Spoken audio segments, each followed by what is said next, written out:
Fine.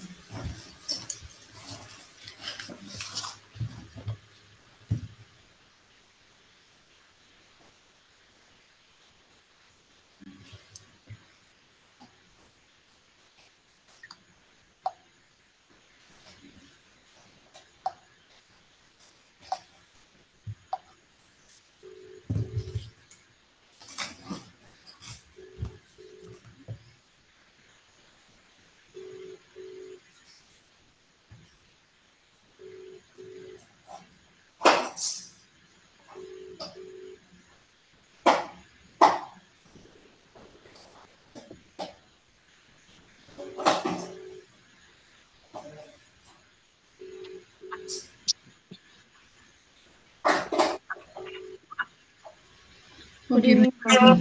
Good evening, beta.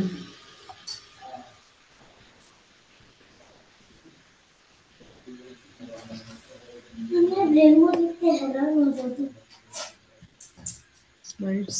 Beta, रुको दो. Very nice. Very nice. Just show the slides.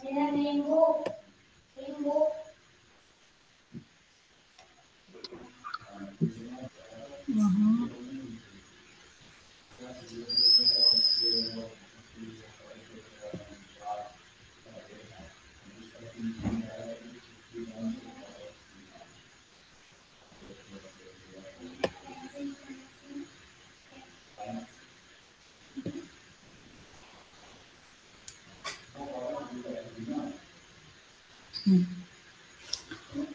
Hello, good evening. Rushi has come. Agree? Good evening ma'am. I will after 5 minutes. Okay, fine. Okay. Rushi, have you gone through the old question paper? So yes today ma'am. we'll cover epidemiology and ethics in dentistry. Last year, I think 3 questions have been asked from uh, uh, this community. community. Actually, two questions from epidemiology and one questions from ethics. Okay, and the question was okay. We'll cover up that question also. So I made a PowerPoint presentation in taking care of the questions, and we'll also cover up the MCQs also. Okay, fine. Okay ma'am. So I'll tell you.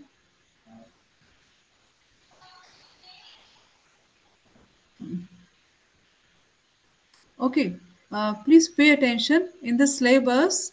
Rushi, biostatics is not mentioned. Yes ma'am, but वो जो लिखा हुआ है ना उन्होंने कि 2 second है ma'am, हाँ रिसर्च बायो मेथोडोलॉजी। हाँ रिसर्च मेथोडोलॉजी ये आपके एपिडेमोलॉजी में ही आ जाता है. Okay, research methodology. क्योंकि मैम इसके अंदर प्रीवेलेंस और इंसिडेंस वगैरह आते हैं तो हाँ वो सारी ये सब चीजें। हाँ ये सब आएगा. हाँ ये सब आएगा, पूरा एपिडेमोलॉजी कवर होगा. बायोस्टैटिक्स उन्होंने मेंशन नहीं किया है. जैसे काई स्क्वायर टेस्ट और जितने हैं ना फिशर ये स्टूडेंट वाई टेस्ट, ये सब जो है ना टेस्ट वगैरह वो सब नहीं हाँ आएंगे. ठीक है. बेसिकली जहां तक मुझे लगता है क्योंकि बायोस्टैटिक्स मेंशन नहीं किया है इन्होंने, फिर भी विल सी. अगर लगता है कि कवर अप करना है तो विल कवर अप. ठीक है, लेकिन आज मैं कवर अप करी epidemiology and ethics I cover up. Okay. Okay ma'am, वैसे रिसर्च मेथोडोलॉजी में क्या क्या है, क्या क्या चीजें आती हैं उसमें अंदर?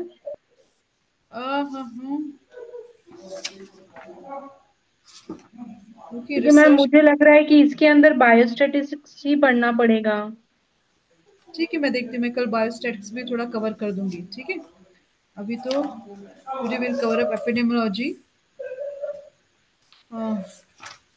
क्योंकि one question was came from sampling also. Yes ma'am, वही है कि उन्होंने मेंशन नहीं किया है, बट ये research methodology I think so biostat से आएगा। क्योंकि मेथोडोलॉजी एक्चुअली बायोस्टैटिक्स नहीं है. ये ना मेथोडोलॉजी में आपका आपकी सैम्पलिंग एरर्स पर आ जाती हैं, टाइप्स ऑफ स्टडीज आ जाती हैं. ठीक है, विल सी.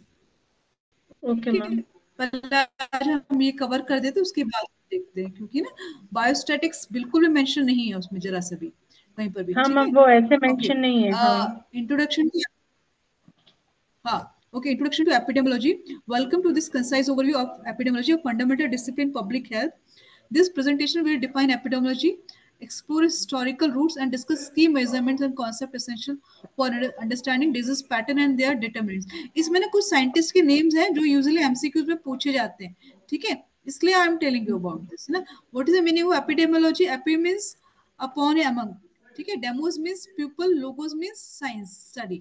तो epidemiology provides a framework for understanding population health and informing public health intervention. It's critical tool for healthcare professionals. What is the key component of epidemiology? Frequency, distribution, and determinants. Frequency involves measuring the occurrence of health-related events using rates and ratio for comparison. Okay, and distribution examines pattern of disease by time, place, and person to identify trend. Determinants identify underlying causes or risk factor for disease. Now, a brief history of epidemiology. ठीक है, the first known epidemiologist linking disease to environmental factors. ठीक है, पहले क्या था कि लोग बोलते थे ना कि जैसे किसी घर में क्लेफ्ट पैलेट हो गया, क्लेफ्ट लिप हो गया, तो बोलते अरे इसका कोई बुरा कर्म रहा होगा या बुरा हो रहा होगा, इसलिए इसके घर में ऐसा बच्चा पैदा हुआ है ना, ये चीजें मानते थे. या फिर ये बच्चा शुभ नहीं है, ये मतलब कि वैसा भूत प्रेत का वो आया इस पे साया, इसलिए ये ऐसा क्लेफ्ट पैलेट का बच्चा पैदा हुआ है ना. इस तरीके के थे लोगों के जो व्यूज होते थे. जो हिप्पोक्रेट्स था उसने कहा था कि कोई भी डिजीज जो होती है, it has some reason, environmental factors, genetics है ना, तो ये उससे लिंक्ड हो रहती है. इट्स नॉट ड्यू टू कि जो बिलीव्स होते हैं. ठीक है, बेसिकली हिप्पोक्रेट्स ने कहा था फर्स्ट. ठीक है, उसके बाद जो सेकंड जो इंपॉर्टेंट है जो उसमें एग्जाम में पूछे थे, father of epidemiology you should know. ठीक है, he Yeah. Is John Snow. ये this is a very important MCQ question. ठीक है, John Snow the father of epidemiology for his pioneering work on the London cholera epidemic, tracing the sources to contaminated water. तो he was the first जिसने काम किया था cholera जो हुआ था उस पर लंदन में, कि इसका कॉज क्या है कॉलेरा का. तो उसने स्टडी की थी, तब इसने ट्रेस किया था कि जो कॉलेरा हो रहा है ये बेसिकली कंटामिनेटेड वाटर से हो रहा है. John Snow's meticulous investigation of the Broad Street Pump incident is a cornerstone example of applied epidemiology. ठीक है, तो जॉन स्नो का नेम काफी फेमस है.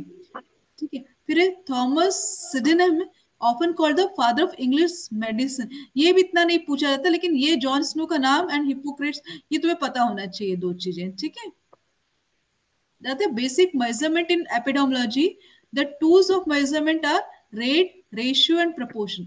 What is rate? Rate is a frequency of an event in a population over a period. Like example, annual death rate. ठीक है, frequency क्या है उस पॉपुलेशन में उस इवेंट की. रेशियो क्या होता है? रेशियो प्रोपोर्शन में क्या डिफरेंस रहता है? देखो, जब रेशियो की बात करते हैं हम, relationship between two quantities with numerator is not the part of the denominator. ठीक है, जैसे male to female ratio, sex ratio है ना, दीज आर द रेशियो. ठीक है, मतलब जो न्यूमरेटर एंड डिनोमिनेटर दोनों डिफरेंट चीजों को इंडिकेट करता है रेशियो में. अब प्रपोर्शन में क्या होता है? A ratio with the numerator is a part of the whole, often expressed as a percentage proportion of children. ठीक है, समझ आया कि नहीं आया? With Yes. Dental care, rate and proportion. Clear, Narushi? Yes, ma'am. Okay. What do we measure?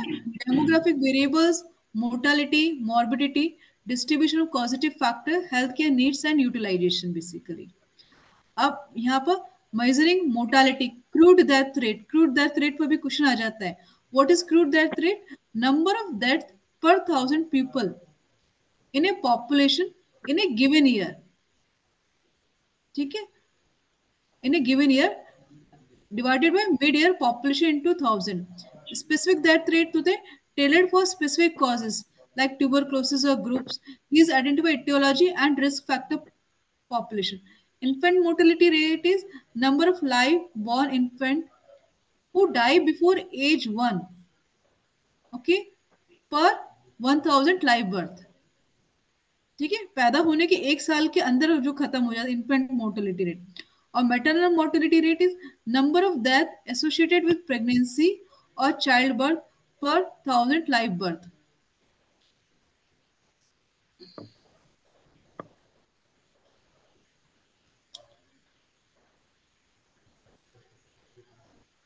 Incidence and prevalence, the number of new cases of a specific disease occurring in a defined population during a specified period is an incidence period. Okay, crucial for understanding disease risk and evaluating preventive measures. Prevalence is a number of existing cases of a disease in a defined population at a specified point or period in a time, useful for assessing disease magnitude and planning health services. Prevalence is basically equal to incidence into average duration of a disease. ठीक है, it's the accumulation of disease. ठीक है, now association and causation. Distinction between association and causative factor is fundamental in epidemiology for identifying effective interventions, like spurious association and apparent association that is not only truly causal, often due to bias. ठीक है, ये होता है selection बायस. ठीक है, spurious association, indirect and associative mediated by a third confounding factor, income level affected both diet and health. Direct is a true cause and effective relation can be one to one multifactorial, smoking, asbestos and air pollution leading to lung cancer. These are direct association.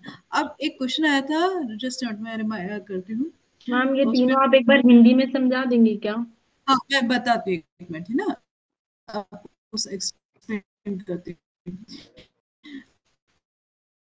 A, uh,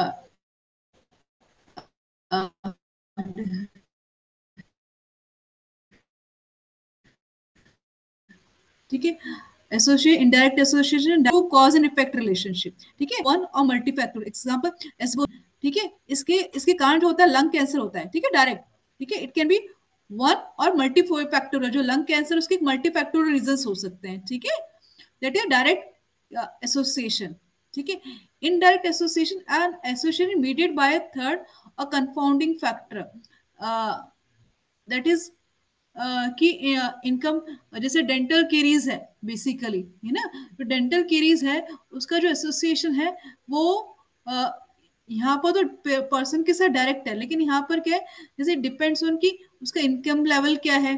ठीक है, patient का किस background से आया है, उसकी dietary कैसी है, ये सारी चीजें इनडायरेक्ट एसोसिएशन में आ रही है. ठीक है, spurious association and apparent association that is not truly causal, often due to bias. uh, that is not truly causal but often due to bias, selection bias. कि यहाँ पर सिलेक्शन, एक minute just minute, I clear this है ना, आपको Hindi easy terms में, just minute.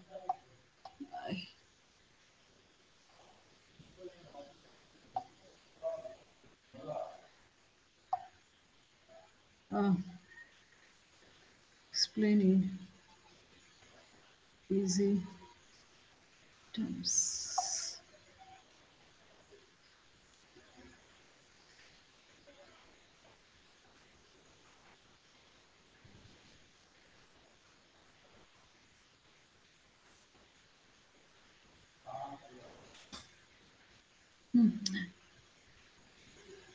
एक question आया था जिसमें पूछा सैम्पलिंग एरर हुई है. ठीक है, क्योंकि जो मतलब जो because of the non cooperation और नॉन रिस्पॉन्स ऑफ द, जैसे जो पेशेंट है ना, वो आपको ढंग से इंफॉर्मेशन नहीं दे रहा है ना, नॉन रिस्पॉन्स या उस टाइप का, कि आपने तो क्वेश्चन पूछा ढंग से लेकिन पेशेंट ने रिस्पॉन्ड नहीं किया या कॉपरेट नहीं किया, आपको सही इंफॉर्मेशन नहीं दी, तो that type of error is known as, उस पर क्वेश्चन आया है, तो it is a coverage error, coverage error. Ma'am ठीक है, वो भी वो मैंने नेक्स्ट उसमें कवर किया, just minute. Okay, I tell you this. ठीक है,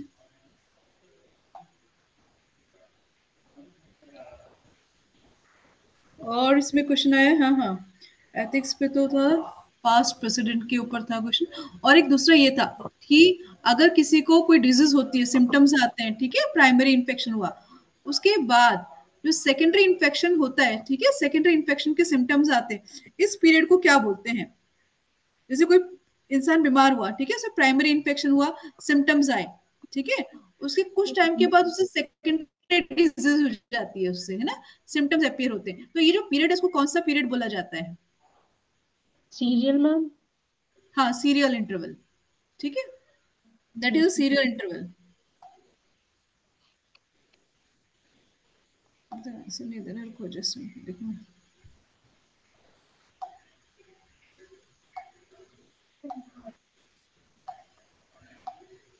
that is a spurious association. And one more question was there, हाँ, कि जो आईडीए में है ना, कि एक पर्सन है जो कि वहाँ को मेंबर नहीं है काउंसिल ऑफ आईडीए का, है ना, एंड उसमें भी था, he is not the member but he is a past immediate past president. क्योंकि क्या होता है, इमीडिएट जो पास्ट प्रेसिडेंट होते हैं इसमें अलग अलग स्ट्रक्चर दिए होते हैं। इमीडिएट पास्ट प्रेसिडेंट होता है, उसका एग्जीक्यूटिव रोल नहीं होता है, लेकिन क्या होता है कि उससे पहले प्रेसिडेंट रह चुका है, तो he has a knowledge and guidance, तो वो मेंबर बनाया जाता है ताकि वो जो भी वो प्रेसिडेंट है उसको गाइड कर सके अपने एक्सपीरियंस से। तो it was the question. And ये अभी तक देख ही नहीं रहा, just what happened to this.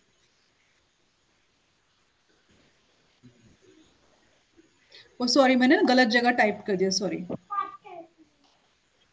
इसलिए मैं सोच रही कि आंसर क्यों नहीं आ रहा अभी तक इसका।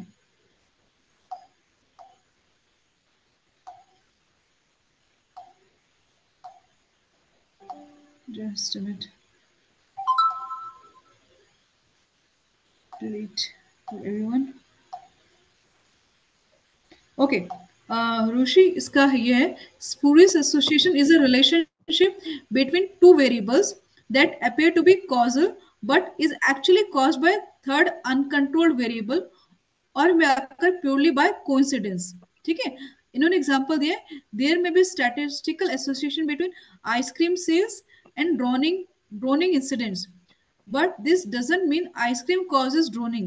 The third variable here is hot weather, which increases both swimming and ice cream consumption. ठीक है, in epidemiology, spurious association can mislead public health decisions.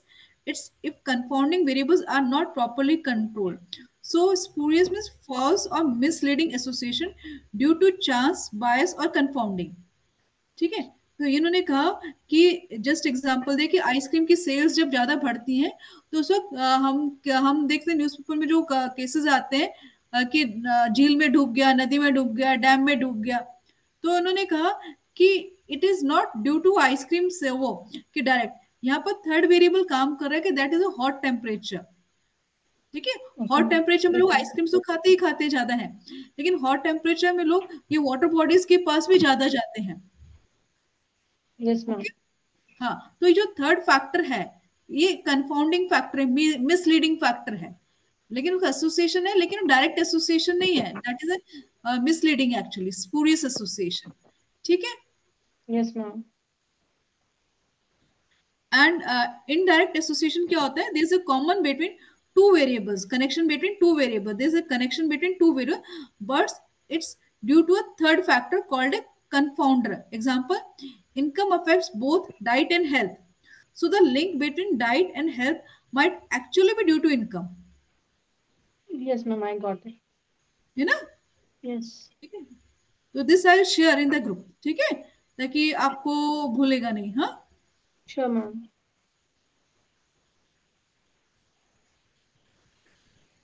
Okay, criteria for causality. When assessing whether an association truly causal, epidemiologists use a set of established criteria. Temporal association, exposure must precede the disease onset. ठीक है, disease onset से पहले exposure होना चाहिए। Strength of association, a strong statistical relationship between the exposure and the disease increase the likelihood of causality. Specificity of association, a specific exposure leads to a specific disease, though less common in multifactorial disease.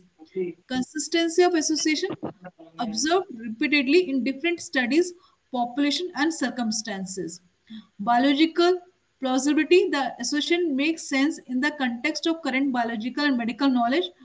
Coherence of association does not conflict with the known natural history and biology of the disease.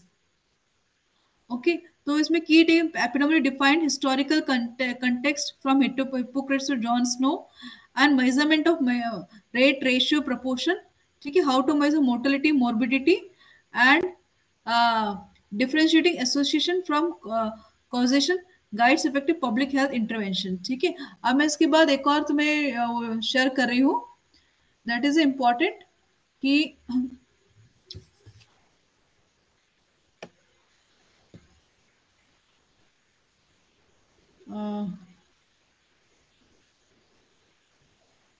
Research methodology, ठीक है। Yes ma'am. Now we'll come to research methodology.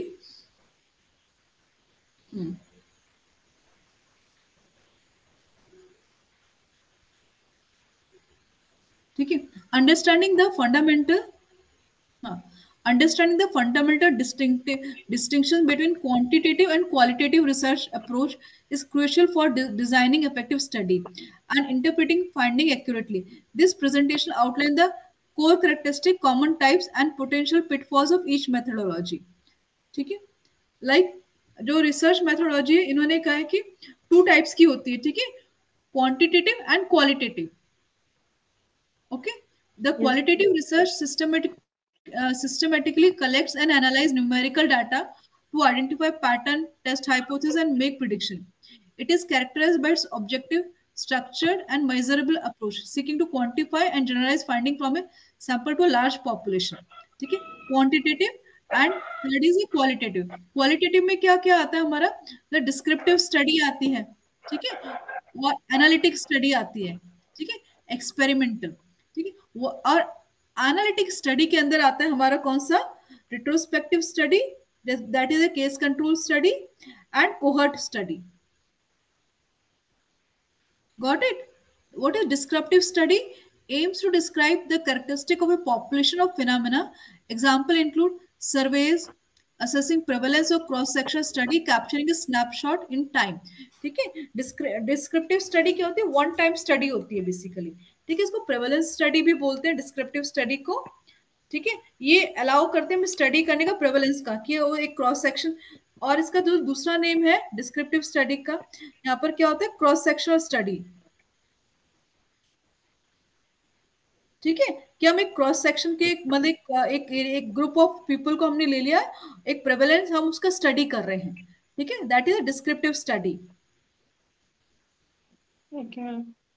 Okay, तो यहाँ yes. पर basically जो हम किसी को कर रहे हैं, मतलब एक ग्रुप आपने लिया, सपोज करो कि आपने एक स्कूल का ग्रुप को लिया, ठीक है, आप उसे एक साल से आप उसको वो कर रहे हो, ठीक है, चेक कर रहे हो, ठीक है, उसका डिजीज मेजर कर रहे हो, डेंटल केरीज, तो वहां पर आप एसोसिएट करो रिस्क फैक्टर एंड डिजीज, ठीक है, तो ये आपका बेसिकली डिस्क्रिप्ट। डिस्क्रिप्टिव स्टडी है, और इसको क्रॉस सेक्शन स्टडी भी बोलते हैं, ठीक है। अब एनालिटिक स्टडी क्या होती है, एनालिटिक स्टडी में अलग अलग आता है, इकोलॉजिकल स्टडी भी, इकोलॉजिकल स्टडी भी होता है, केस कंट्रोल स्टडी भी होता है, कोहर्ट भी आता है, और रैंडमाइज कंट्रोल ट्रायल्स भी आते हैं, ठीक है। Analytic study investigate relationship between variables such as case control study comparing exposure in diseased versus non diseased, ठीक है, कि इसमें हम एनालाइज कर रहे हैं, ठीक है, चीजों को, केस कंट्रोल, कि इसमें क्या ऑलरेडी डिजीज ऑलरेडी हमारे पास है, ठीक है, एक कंट्रोल ग्रुप होगा, एक मतलब एक नॉर्मल ग्रुप होगा, हेल्दी ग्रुप, ठीक है, जिसमें हम दोनों को स्टडी करते हैं, मतलब इट्स अ रिट्रोस्पेक्टिव स्टडी, मतलब डिजीज ऑलरेडी प्रेजेंट है पहले से ही, ठीक है। तो हम बेसिकली इसमें क्या करते हैं, उसके फैक्टर्स को फाइंड आउट करने की कोशिश करते हैं कि क्या क्या फैक्टर्स है, कि it it can be associated with many risk factors, like आपने क्लास में दो ग्रुप बना लिए, ठीक है, एक में डेंटल केरीज वाले बच्चे ले लिए, एक में हेल्दी बच्चे ले लिए, तो दोनों की आप स्टडी करोगे, कि उनके जो भी फैक्टर्स जो रहते हैं उन सब की स्टडी करोगे, तो इसमें already it starts with the presence of disease, it yes is ma'am, known as disease case के कॉज कंट्रोल की तरफ स्टडी। जाना है। केस कंट्रोल, जैसे हम कोई सपोज कोई थीसिस करते हैं, है ना, कि हमने थीसिस कर रहे हैं, एक में हमने अच्छे दांत लिए, एक में हमने थोड़े से केरियस टीथ लिए हुए हैं, दोनों में हम करके देखेंगे, मतलब किसी चीज को फाइंड आउट, है ना, तो that is a case control study, ठीक है। दूसरा होता है इसमें cohort study. Cohort means cohort means एक ग्रुप। इसमें क्या होता है, it is A prospective study, मतलब इट्स ए लॉन्जिट्यूडनल स्टडी कि इसमें डिजीज नहीं प्रिवेंट होती, मतलब इसमें डिजीज पहले से प्रेजेंट नहीं होती है। हमें पता होता है कि डिजीज, हम ना उन लोगों को फॉलो कर रहे थे जब डिजीज नहीं है, ठीक है। It is A prospective long term study कि कितने टाइम में वो डिजीज अपियर होती है वहां पर। मतलब longitudinal study, forward looking study बोलते हैं, फॉलो अप स्टडी बोलते हैं, और incidence study allows the study of incidence and it can be like a just a minute,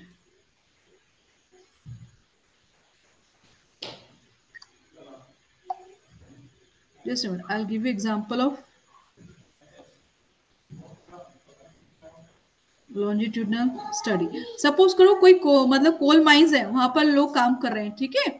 अब उनमें उस वक्त तो उन वक्त कोई प्रेजेंट नहीं थी डिजीज, ठीक है। लेकिन अब आपने उनको स्टडी करना शुरू किया, कितने मतलब जब से उन्होंने काम शुरू किया कितने टाइम में उनको ये एस्बेस्टोसिस या ट्यूबरक्लोसिस या कौन सा बीमारी आता है, ठीक है। लाइक आई टेल यू कि जैसे कि इन्होंने एग्जांपल दिया, a study tracking the oral health of a children from age 6 to 18 years to observe the development of dental caries and the impact of fluoride exposure, dietary habits and oral hygiene practice over time, ठीक है।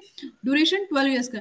Data collect dental exam, fluoride level in water, frequency of brushing, diet logs, purpose to assess risk factor and progression of caries across the age group, ठीक है। Suppose करो कि उन बच्चों में आपने ये सारी चीजें प्रोवाइड की और आप देख रहे हो 12 साल तक कि उनका केरीज का प्रोग्रेशन कैसा हो रहा है, ठीक है।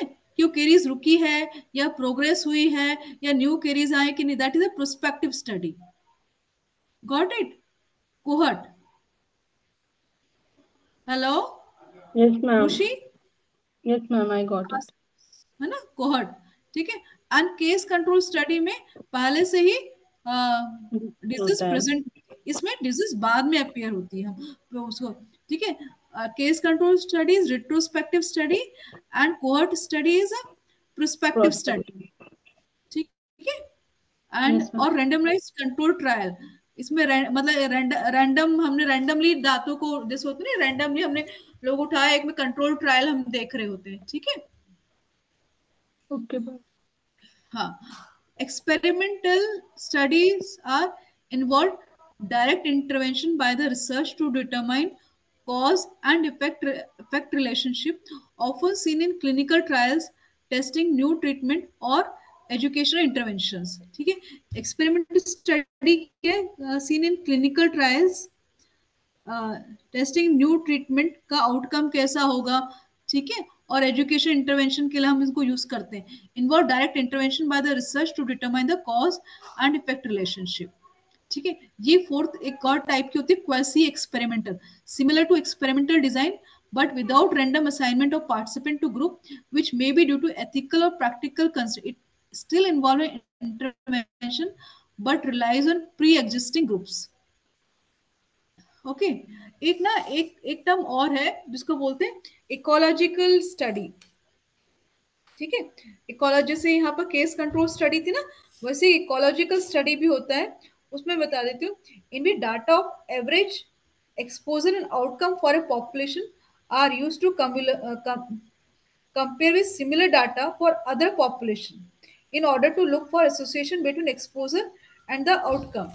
Uh, in which data of average exposure and outcome for a population are used to compare with similar data for other, मतलब एक पॉपुलेशन में जो आया है आपका रिजल्ट, ठीक है, एक्सपोजर एंड आउटकम, वही सेम आप दूसरे पॉपुलेशन में भी यूज करने की करते हो, that is ecological study.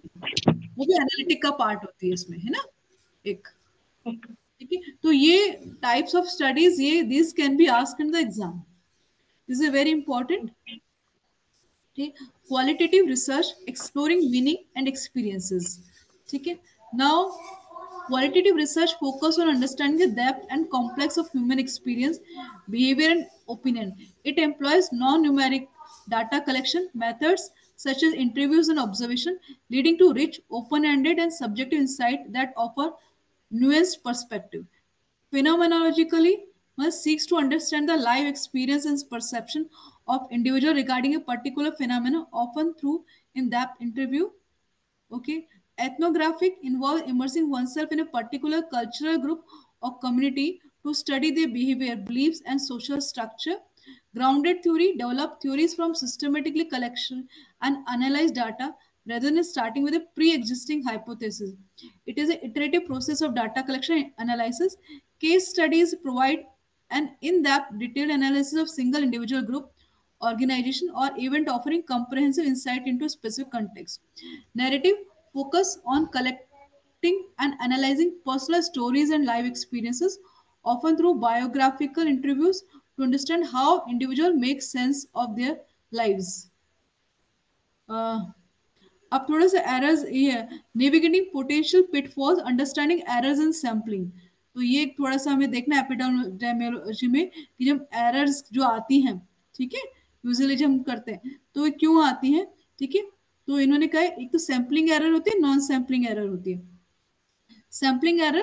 These errors arise directly from the act of selecting a sample from a larger population instead of studying the entire population. हम पूरी population तो नहीं करते study, तो हम क्या करते हैं, randomly लोगों को उठाते हैं, ठीक है, उस population में।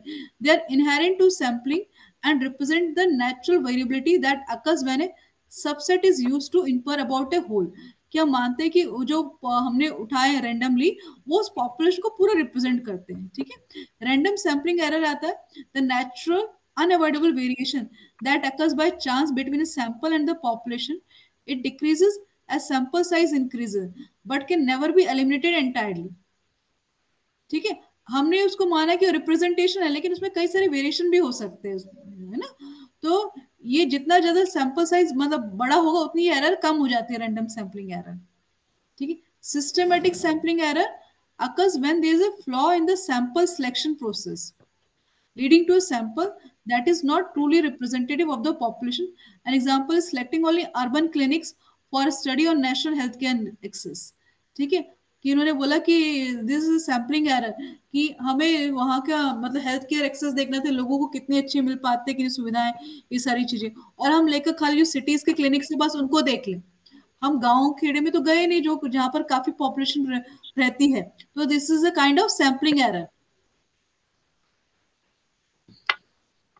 Okay. बायस, ठीक है। और नॉन सैम्पलिंग एरर्स क्या होते हैं, these errors are not related to the sampling process itself but can occur at various stages of the research, from data collection to analyze. These they are often more challenging to identify and mitigate than sampling errors. Non response error, observation error, processing error and coverage error, ठीक है। Non response error होता है happens when selected participant do not respond or refuse to participate, ठीक है, leading to a bias sample if non-respondent differ systematically from respondent। अब वहां पर जो चॉइस थी वो नॉन रिस्पॉन्स एरर की नहीं थी, ठीक है, क्वेश्चन में। फिर सेकंड है ऑब्जर्वेशन एरर, कि आप जो ऑब्जर्वेशन कर रहे हो, ठीक है, mistakes made during data collection phase such as mis recording response या इंटरव्यू बायस और पार्टिसिपेटिंग मिस इंटरप्रेटिंग क्वेश्चन, कि आपने जो ऑब्जर्वेशन कर रहे हो कि आपने मिस रिकॉर्डिंग कर ली या आपने इंटरव्यू बायस किया, है ना, कि कई बार हम लोग बायस मतलब बायस हो जाते हैं अपने इंटरव्यू में या पार्ट्स, ये सारी। प्रोसेसिंग एरर होता है कि error introduced during data handling including mistakes in data entry, coding और statistical analysis. rigorous quality checks can help minimize these error. Coverage error occurs when the sampling frame, the list from which the sample is drawn, does not accurately represent the target population, leading to underrepresentation or overrepresentation of certain groups. That is a coverage error, ठीक है। तो this was there and will cover up the MCQs also, ठीक है, जो मैंने दिए हैं उनको कवर करेंगे हम, ठीक है।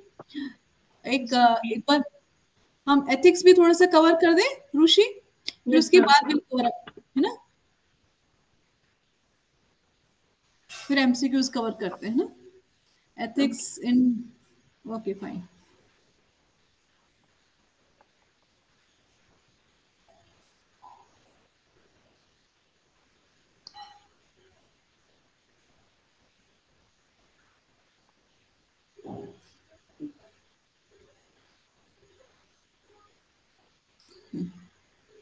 Okay, ethics and governments in Indian dentistry. ठीक है, अब कोर एथिकल प्रिंसिपल्स क्या क्या है? कि ऑटोनॉमी, बेनिफिशियंस, नॉन बेनिफिशियल, जस्टिस। इनका मतलब आपको पता होना चाहिए। ऑटोनॉमी मतलब रिस्पेक्ट पेशेंट्स इन्फॉर्म्ड पॉलिसी, कि पेशेंट का राइट, कि आपको हर एक बार पेशेंट को autonomy, respect patient informed choices, कि पेशेंट को इन्फॉर्म करने के पेशेंट की चॉइस रहेगी। ठीक है, कि कराना नहीं करना, that is patient autonomy. Beneficence mean आपको जो भी काम करते हो, ये नहीं कि act in the patient best interest, कि पेशेंट के लिए क्या अच्छा है आपको वो डिसीजन देनी है। हमें ये नहीं देखना कि अरे हमारे लिए क्या अच्छा है ना, कि किसमें मनी ज्यादा आएगा, किसमें टाइम कम लगेगा, वो नहीं देखना। हमें देखना है कि पेशेंट के लिए इंटरेस्ट में क्या है। सपोज करो एक दांत अगर रूट किनाल करके बचा सकते हैं, ठीक है, this is a patient interest की। और दूसरा हमारे इंटरेस्ट में क्या होगा, कि उसको एक्सट्रैक्ट कर दो, बाद में इम्प्लांट लगा दो, या आप उसको प्रोसेसेस दे दो। समझ रहे हो Rishi? That is a beneficence. Non non maleficence मतलब अवॉइड हार्म ड्यूरिंग ट्रीटमेंट, कि हम ट्रीटमेंट कर रहे हैं तो हमें अवॉइड करना है कि पेशेंट को कोई हार्म ना हो। ठीक है, जैसे हम आरसीटी करते हैं तो हमारा हाइपोक्लोराइट इधर उधर चला जाता है ना, तो वो यस नहीं मैम। जाना चाहिए, वो नहीं जाना चाहिए। तो what should we do? We should use rubber dam. ठीक है, या फिर प्रॉक्सिमल वॉल बिल्ड करनी चाहिए एक्सेस ओपनिंग के बाद। हाँ, ये यस उससे पहले, कि आप उसे पहले ही रिस्टोर कर दो केरीज रिमूव करके। ठीक है, ताकि आपका हाइपोक्लोराइट बाहर ना निकले। तो और या हम रिट्रैक्शन जितना भी करने की कोशिश करते हैं, avoid harm during treatment. Justice, provide fair and equitable treatment for all, कि हमें अपने क्लिनिक में सबको फेयर और इक्विटेबल ट्रीटमेंट देना है। ये नहीं कि कोई मतलब कोई गरीब बच्चा आ गया या कोई बहुत आया तो हम उसको बहुत ज्यादा वो देने लगते हैं प्रायोरिटी, और कोई वैसा आया तो हम उसको प्रायोरिटी नहीं दे रहे, वेट करा रहे हैं, वो सारी चीजें नहीं होनी चाहिए। हमारे लिए सारे पेशेंट एक जैसे होने चाहिए।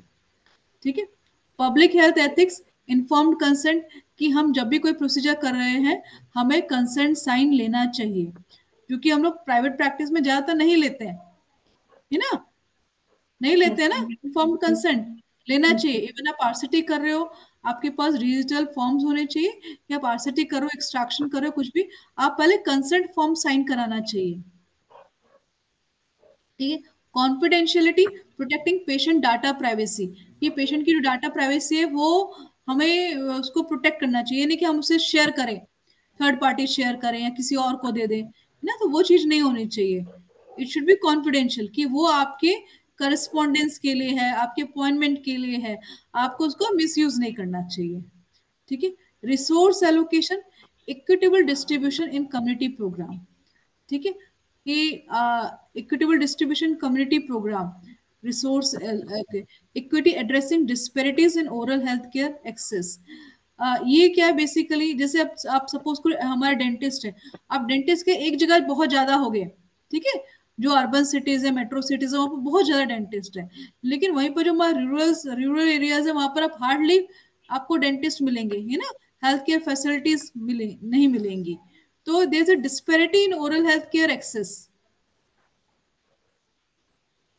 Now, key professional organization Indian dentistry, one is a DCI, second is a IDA.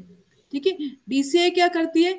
DCI is a statutory body under the Ministry of Health and Family Welfare, Government of India. It plays a pivotal role in maintaining standard across dental education practice. ठीक है, ये basically आपका dental education, उसका academic curriculum वो build करती है। ठीक है, लाइसेंस देना डेंटिस्ट को, प्रैक्टिशनर्स को, एनफोर्स एथिकल गाइडलाइंस, एंड ये आपके जो कॉलेजेस को परमिशन देती है, ठीक है, उनको लाइसेंस देती है, कॉलेज खुलेगा कि नहीं खुलेगा, है ना, कितने, तो ये सारी चीजें डिसाइड करती है। Investigate complaints against unethical practice, और कोई अनएथिकल प्रैक्टिस होती है, कहीं कोई कंप्लेंट करता है तो उस आपको डीसीआई में करना होता है कंप्लेंट। हाँ, लेकिन हमारा डीसीआई सबसे ज्यादा करप्टेड है ना। पैसे कमाने के लिए वो करिकुलम बहुत बड़ा बढ़ा देता है, ताकि ज्यादा से ज्यादा साल बच्चे पढ़ाई करें, और जहां जरूरत नहीं वहां सभी को परमिशन देता जाता है कॉलेज खोलने के लिए। Second is IDA, Indian dental association.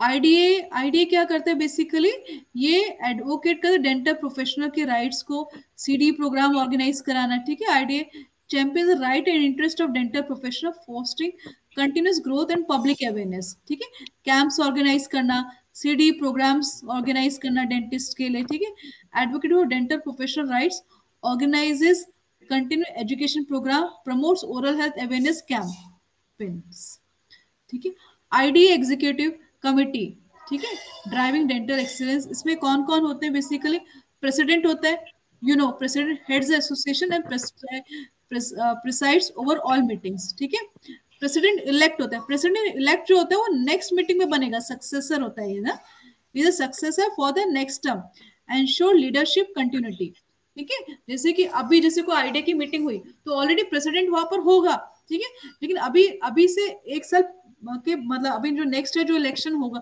Next है जो भी प्रेसिडेंट बनना होगा उसका इलेक्शन अभी इसी साल हो जाएगा, ठीक है, कि ये हमारा प्रेसिडेंट इलेक्ट है, okay. Succession for the next term, ठीक है, okay. That is president elect. और साथ में एक होता है कि इमीडिएट पास्ट प्रेसिडेंट, जो कि मतलब जो पहले रह चुका है वो भी साथ में मेंबर बनता है, ठीक है, ताकि वो गाइडेंस प्रोवाइड कर सके, लेकिन वो एग्जीक्यूटिव रोल नहीं करेगा कुछ भी, ओके। ठीक है, president, past past immediate president and president elect, ठीक है, एंड वाइस प्रेसिडेंट क्या होते हैं, support the president often with specific portfolios, जो वाइस प्रेसिडेंट होते हैं ये सपोर्ट करते हैं प्रेसिडेंट को, ठीक है, सेक्रेटरी क्या होगा, सेक्रेटरी बेसिकली आपकी एडमिनिस्ट्रेटिव अफेयर्स करस्पॉन्डेंस उनको सपोर्ट करता है, उनको देखता है, ठीक है, ट्रेजरर बेसिकली आपका मैनेज करता है फाइनेंस रिसोर्सेज, एंड एक एडिटर होता है, एडिटर क्या होता है, responsible for the association official journal, जो ऑफिशियल जर्नल निकालते हैं उसके लिए रिस्पॉन्सिबल होता है एडिटर, ठीक है, journal of Indian dental association, fine, ये इसके चलो। स्ट्रक्चर है। हाँ, तो यहाँ से क्वेश्चन आता है उठके, ठीक है, composition of dental council of India, ठीक है, the DCI council is a Mosaic of elected, nominated and ex officio members, ensuring comprehensive representation and expertise from various facets of the dental and medical fields. Elected member रहते हैं one dentist elected by the registered dentist in each state, हर एक state से एक dentist रहेगा, ठीक है, one dentist elected by registered dentist in each state, तो who is elected member from Madhya Pradesh, गुरुशी do you know, Shukla sir है शायद मैम अभी। डीसीआई के लिए, नहीं, डीसीआई के लिए नहीं, वो तो एमपी के मतलब एमपी वाले उसमें है एमपी में मैम। है, और यस मैम। एमपी से कौन रिप्रेजेंट कर रहा है यहाँ से मैम डीसीआई मुझे में, आइडिया नहीं, आइडिया नहीं है ma'am. Okay, one member elected by the medical council of the India, और एक मेंबर होता है आपका इंडिया मेडिकल काउंसिल, जो एनएमसी जो टर्म हो गया नेशनल मेडिकल काउंसिल, उसमें से एक मेंबर रहता है, और बाकी जो elected member one dentist elected by registered dentist, और हर एक स्टेट से एक डेंटिस्ट रहता है, ठीक है, ओके। नॉमिनेटेड मेंबर्स होते हैं six members nominated by the central government, ठीक है, सिक्स मेंबर्स सेंट्रल गवर्नमेंट के रहते हैं,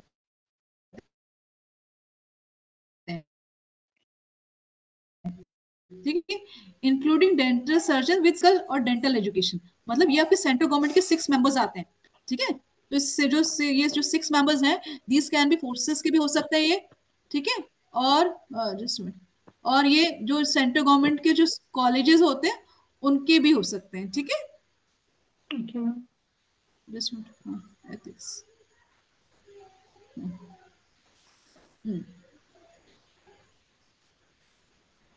ठीक है, nominated member six members nominated by the central government, ठीक है, एक्स ऑफिशियल मेंबर्स डीजीएचएस और नॉमिनी, ठीक है, director general of health services, director of AIIMS, AIIMS के जो डायरेक्टर होगा वो भी एक मेंबर होता है इसमें टीसीआई में, और vice chancellor of any any Indian university nominated by the government, किसी भी इंडियन यूनिवर्सिटी का एक वाइस चांसलर रहता है इसमें, ठीक है, university representative one representative from the dental faculty of each university granting recognised,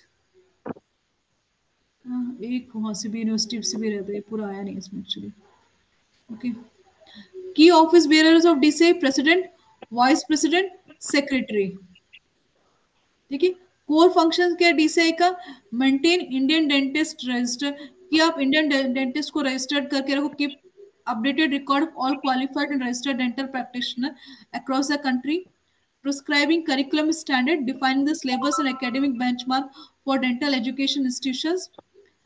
Third is approve dental college and courses, granting recognition to institutions, programs, and faculty to ensure quality education.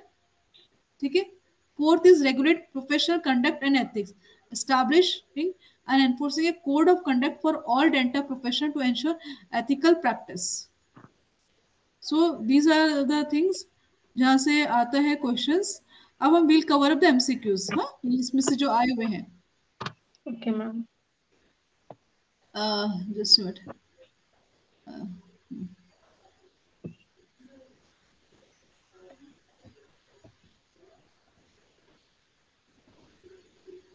Tomorrow will cover up indices. ठीक है, indices रह गया है. Okay ma'am. और dental exam में ज्यादा कुछ है नहीं, इसमें दो तीन टर्म्स है कि dental therapist, sorry dental hygienist, dental therapist और डेंटल असिस्टेंट. यही रहते हैं ना बेसिकली. है ना. जो मैम. डेंटल हाइजीनिस्ट होता है बेसिकली उसका क्या काम होता है, स्केलिंग करना. ठीक है, स्केलिंग हो गया. फिर आपको जो पेशेंट के जो हाइजीन इंस्ट्रक्शंस है, इसका मतलब ब्रशिंग, फ्लॉसिंग, ये सारी चीजें इंफॉर्मेशन सिखाना, ये सब करना.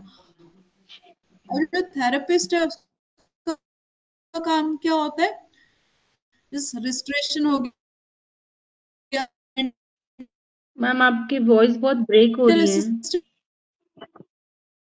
बेसिकली डेंटिस्ट को असिस्ट करना, ये सारे डेंटल असिस्टेंट के वो आते हैं उसमें. हाँ. Now we come to documents. Will सी.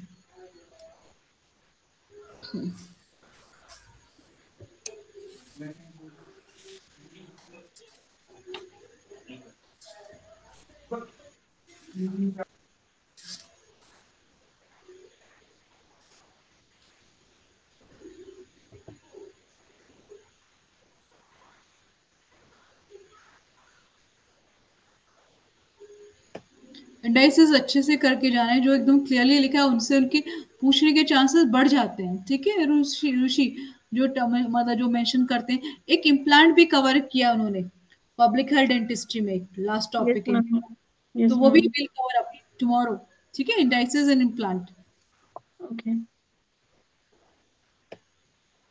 क्योंकि इम्प्लांट से भी, क्योंकि जो टॉपिक जैसे जो उन्होंने मेंशन कर दिया ना, उसके ना पूछने के चांसेस ज्यादा हैं. क्योंकि वो भी जो एग्जामिनर वो रिस्क नहीं लेगा कि अननेसेसरी वो अपनी मर्जी से कोई भी टॉपिक में नहीं जाएगा. जब सिलेबस यस बहुत मैम. ज्यादा रहता है तो वो उसको जो सिलेबस दिया गया ना, तो वो पहले कोशिश करेगा जो सिलेबस जो क्लियरली इंडिकेटेड है उसमें से क्वेश्चंस पूछे. है ना. जैसे इम्प्लांट क्लियरली इंडिकेटेड, वो इम्प्लांट से क्वेश्चन पूछेगा वो. ठीक है. यस. आपका इंडाइसिस से क्वेश्चन पूछ लेगा वो. ठीक यस है. मैम. एपिडोमोलॉजी पूछा तो एपिडोमोलॉजी से क्वेश्चन उठा लेगा वो. ठीक है. फिर आपका बायोमेडिकल वेस्ट से क्वेश्चन उठा लेते हैं. Yes ma'am. है ना. तो इसी तरीके से वो लोग मतलब पेपर जब सेट करते हैं तो उनको मतलब अगर आप देखो 10 यूनिट्स है ना, अगर एवरेज भी हम देखते तो 10 10 क्वेश्चंस. ठीक है, 100 क्वेश्चंस आने होते हैं ना. हाँ. Yes ma'am. तो 10 10 क्वेश्चंस उसको पूछने हैं. अब उसमें से भी ये रहता है कि ना सब्जेक्ट की ना वेटेज रहती है, किस सब्जेक्ट से कितने क्वेश्चंस पूछने मतलब देने हैं. Yes ma'am. हाँ. तो बहुत ज्यादा आप चिंता नहीं करना है. जो हमारे पास है ना मैटर, उसको ज्यादा से ज्यादा फ्रिक्वेंटली रिवाइज करना है, कि वो जो चीजें आए ना उसमें से हमें नहीं वो करना है. ठीक है. क्योंकि अननेसेसरी बहुत ज्यादा पढ़ाई करोगे तो चीजें भूलोगे.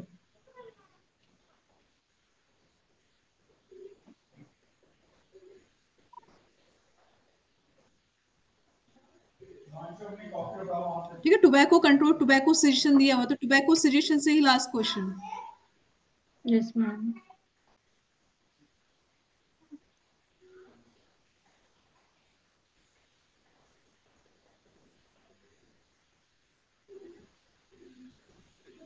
न्यूट्रिशन, न्यूट्रिशन में तो ज्यादा कुछ है नहीं actually.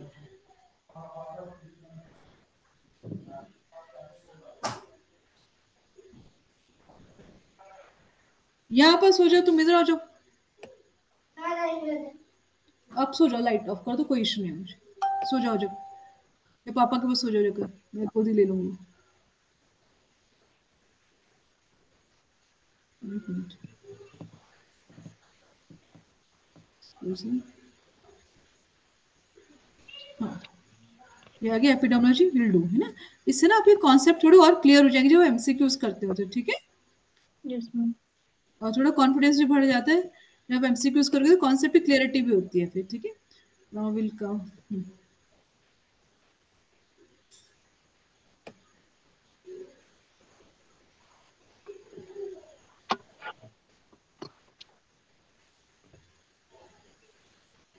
Okay, okay, epidemiology in dentistry. What is prevalence measure in epidemiology? Ma'am prevalence क्या स्लाइड होता इज है? Not visible. हेलो, हाँ ऋषि स्लाइड बोलो। Is slide is not visible ma'am. Okay, sorry, I didn't share, I will share. Okay,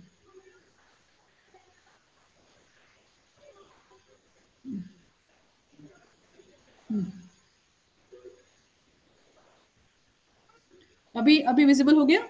yes ma'am. ठीक है। Epidemiology in dentistry. What does prevalence measure in epidemiology? It it's a total cases of disease at a specific time. ठीक है, B option, it's a clear option, prevalence, ठीक है। Yes ma'am. What measure is most appropriate for studying chronic disease like periodontitis? ठीक है, अगर जब chronic disease को करना है तो आप क्या पढ़ोगे? Incidence, prevalence, case, that is a prevalence, yes ठीक है। Ma'am. If the incidence of dental caries increase in a population, what happens to the prevalence? Increase automatically. ठीक है, which of the following is not a risk factor for oral cancer? High sugar High intake. sugar intake. It's a factor for the dental caries. Okay. What is the term for the number of new cases of a disease occurring during a specified period? Incidence. Incidence, new cases, ठीक है। Which epidemiology study design is best suited for identifying risk factor for oral disease? ठीक है, अब यहाँ पर आपको risk factor identify करने हैं, केस ठीक कंट्रोल। है ना। केस कंट्रोल स्टडी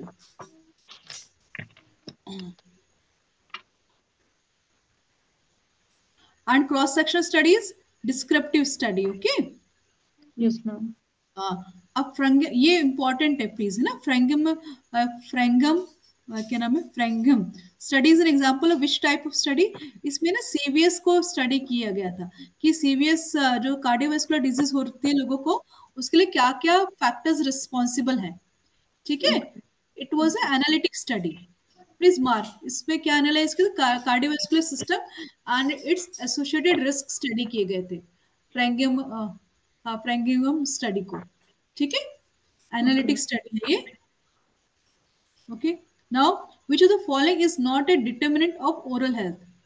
ठीक है, socio economic status, genetic disputes में, climate change, oral climate change, ठीक है। सोशल इकोनॉमिक स्टेटस डिपेंड्स है ना, डिटरमाइन कि ओरल हेल्थ कैसा होगा।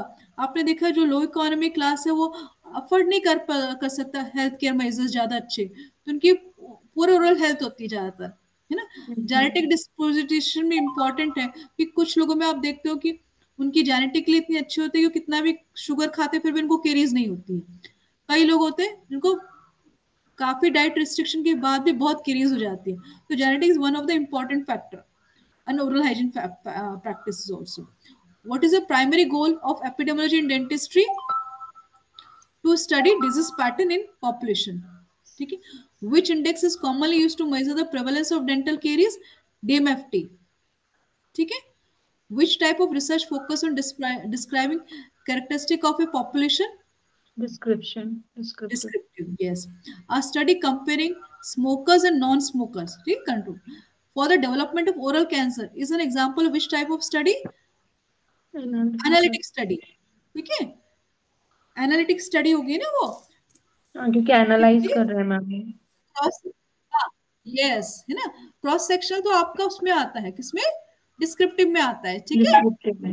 हाँ, इसमें जो कंट्रोल और ये बात है ना, ये इसमें आता है, आपका एनालिटिक स्टडी में आता है, एनालिटिकल में। ठीक है। जैसे केस कंट्रोल स्टडी होते हैं ये बेसिकली। जस्ट एक मिनट बेटा, ये कहाँ पर था?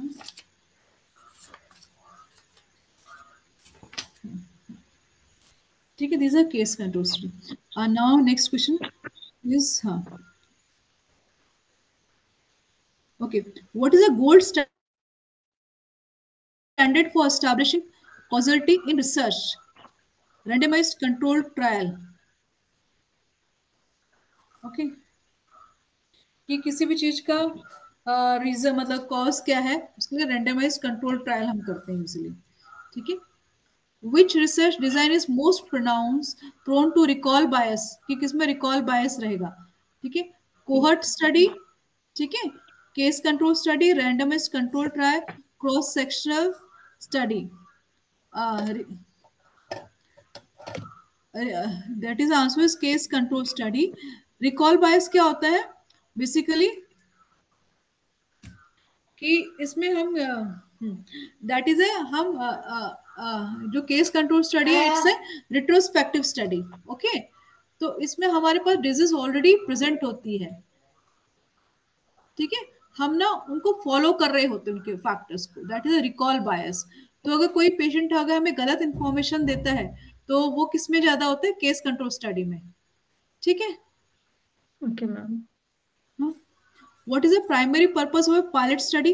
पायलट स्टडी क्यों करते हैं हम बेसिकली, हाँ, to test the feasibility of a larger study. कोई स्टडी अगर आप लार्ज स्केल में शुरू कर दो और फिजिबल ना हो पाए तो आपके जो जो भी अपने रिसोर्सेज ले सब वेस्ट चले जाएंगे ना. यस तो आप मैम. पहले एक छोटा सा एक स्टडी करके देखते हो ताकि आपको पता चलता है कि स्टडी में क्या क्या प्रॉब्लम्स आ रही है, उनको आप सही कर सको. ठीक है. जैसे सपोज करो आपको 60 टीथ के ऊपर एक्सपेरिमेंट करना है. ठीक है. आपका जो सैंपल साइज है, लेकिन उस जो स्टडी करना है पहले आप पहले एक टीथ पर करके देखो मॉडल में. ठीक है. ठीक है. ताकि आपको पता चले कि मुझे स्टडी करते क्या क्या प्रॉब्लम्स आ रही हैं. ठीक है. That is a pilot study. क्या क्या मेरे फेलियर हो रहे हैं उनको कैसे करेक्ट करना है ना. जो प्रॉपर प्रॉपर मॉडल आपको तैयार हो जाता है कि जो आपने एरर्स अपने सही कर लिए है ना, उसके बाद आप एक अपना जो सैंपल साइज पर स्टडी करते हो दैट ले लो. ठीक है. रुचि समझ आया कि नहीं आया पायलट स्टडी क्या होता है. यस मैम, आ गया. आ गया. जैसे यस मैम. सपोज तो मैं आपको एग्जांपल बता रही हूँ. जैसे आपको कोई सैंपल, आपको कोई थीसिस मिला है. ठीक है. आपको 60 या 100 साइज उसको स्टडी करने हैं. ठीक है. सपोज करो कि आपको कोई सेक्शनिंग ही करनी है, किसी उसका देखना है ना टीथ का या कुछ भी. तो पहले आप एक टीथ का कर देखोगे ताकि आपको पता चले कि मुझे कहाँ कहाँ पर प्रॉब्लम आती यस है मैम. ना. तो उसको अगर कोई प्रॉब्लम आ रही है तो वो कैसे फिक्स करना है, कैसे सही करना है. यस अगर मैम. आपने सपोज करो एक साथ सभी टीथ को सेक्शन कर दिया और प्रॉब्लम आ गई तो सारे सैंपल बेकार हो जाएंगे ना आपके, यस मैम. है ना. तो इसलिए हम पहले पायलट स्टडी करके देखते हैं कि हम उससे पहले पूरी पॉपुलेशन में नहीं करते. जैसे कोई भी गवर्नमेंट की कोई भी स्कीम्स आती है, कुछ भी आता है, तो पहले वो पायलट स्टडी करके देखते हैं, कुछ कुछ लोगों को लेकर करके देखते हैं कि कितना फिजिबल है, क्या क्या प्रॉब्लम्स आ रही है, हम उसे कैसे सही करें. वो जो प्रॉपर काम करने लगता है उसके बाद हम एक लार्ज पॉपुलेशन में उसको अप्लाई करते हैं.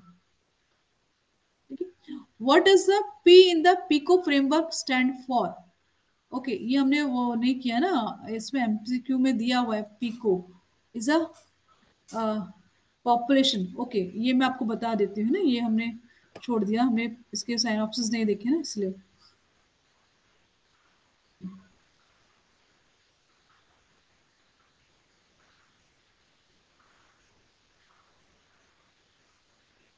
Just a minute.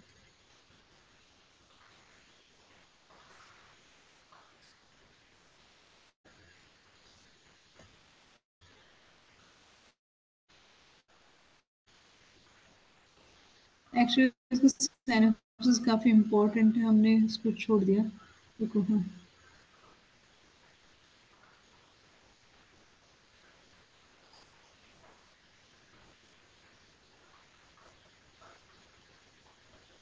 ये just go through because formulating clinical question steps in evidence based dentistry, इसको भी विल जस्ट गो थ्रू कि एविडेंस बेस्ड डेंटिस्ट्री भी सिलेबस में दिया हुआ है. ठीक है. विल जस्ट गो थ्रू एक बार, है ना, हम देख लेते हैं इसको. निमोनिक्स, PIR आपको पता है, prevalence, incidence and risk factor. ठीक है. And what is dare. Dare is descriptive study, analytic study, randomized control trial and is evidence based practice. PICO is steps in evidence based dentistry में patient और population, intervention, comparison and outcome. evidence based dentistry क्या होती है बेटा.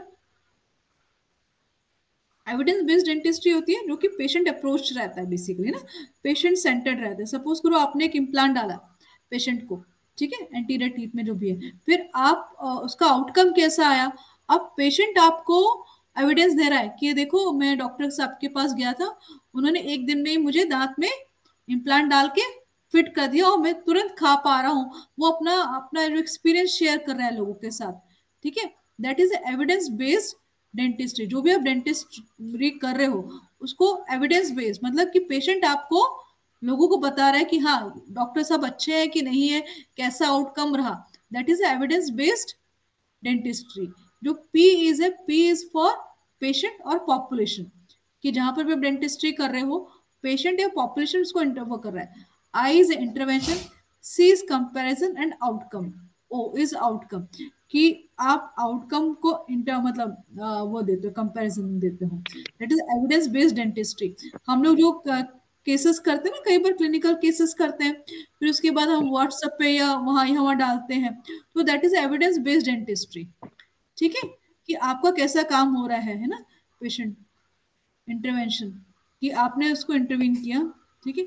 Beam, what is beam?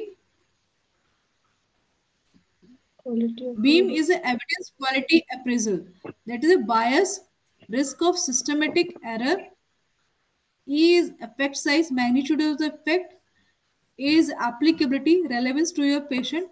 And M is method, study design and rigor. Beam, evidence quality appraisal. Okay. Epidemiology, we have covered epidemiology of this, applications, types of research, and evidence based. Dentistry combines the best scientific evidence with clinical expertise and patient preference. Steps include formatting clinical question, searching for evidence, critically appraising it, and applying it to practice. Example: using systematic reviews to determine the most effective treatment for periodontitis. ठीक है, ये evidence based dentistry आपने है ना, use systematic reviews to determine the most effective treatment for periodontitis. Okay, so we'll come to these questions.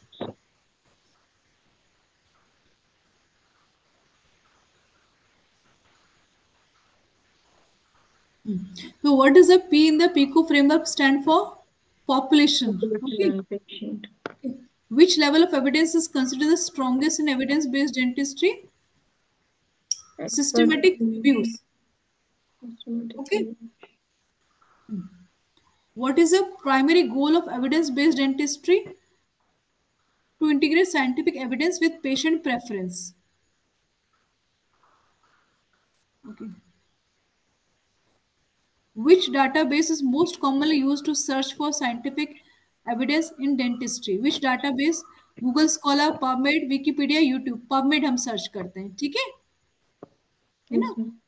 हाँ, which database is mostly common use to search for, जब scientific evidence जैसे कोई article लिखते हैं कुछ करते हैं, तो हम यूजली जो कोटेशन जो कोट्स है जो हम लेते हैं ना डाटा, वो हम कहाँ से लेते हैं? पबमेड से लेते हैं ना, पबमेड पर खोलते हैं आर्टिकल्स, है ना, विकीपीडिया या गूगल स्कॉलर से नहीं लेते, ठीक है, मोस्ट कॉमनली पबमेड से लेते हैं ना।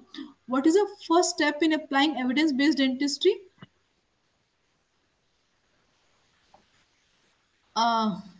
It's a searching for evidence, formulating a clinical question, ठीक है, and and which type of bias occurs when participants do not accurately recall past exposure? कौन सा bias होगा अगर exposure. participant do not accurately recall past exposure? कि suppose करो अभी आप उससे पूछ रहे हो, ठीक है, कि आपको जो लास्ट एक्सपोजर था कब हुआ, मतलब हुआ था एक महीने, तो वो ठीक से रिकॉल नहीं कर पा रहा, वो बहुत पहले का बता देता है, तो that bias is called recall bias. Okay. Recall ठीक है मैम। बायस। सिलेक्शन बायस क्या होता है? कि आप सैंपल के उसमें प्रॉब्लम कर रहे हो। ऑब्जर्व बायस मतलब कि हम जो इंटरव्यू ले रहे हैं पेशेंट से, ठीक है, उसमें प्रॉब्लम है कि वो हमें पता है, हमने उसी लिए उस तरीके से क्वेश्चन पूछे, दैट इज। एंड कंपाउंडिंग बायस क्या होता है? जो थर्ड फैक्टर की वजह से हो जाता है, ठीक है, which is a term for a factor that distort the true relationship between exposure and outcome. It's a confounding. ठीक है, जैसे वो एग्जाम्पल दिया था ना कि वो आइसक्रीम का, कि उसमें लोग ज्यादा नदी में डूबते हैं, है ना, that is a confounding factor, relationship between exposure and outcome. Which method is commonly used to control confounding during data analysis? Stratification. Stratification. Just a minute, I'll just clear you more, है ना, okay, एक minute क्या है,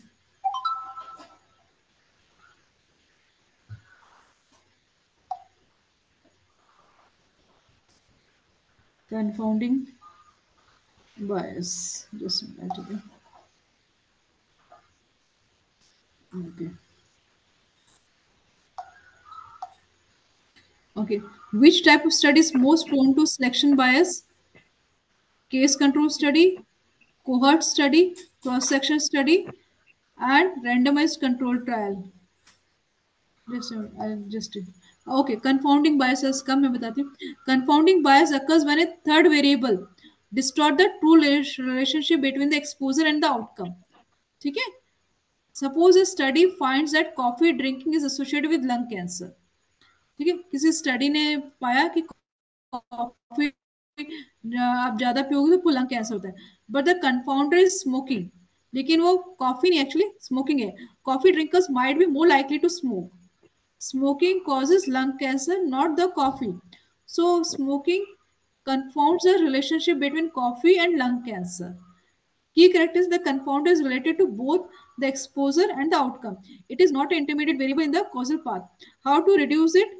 Randomization, matching, stratification, and multivariable analysis. ठीक है? Yes, ma'am. Yes, Clear? ma'am. अब now, which type of study is most prone to selection bias? Please control.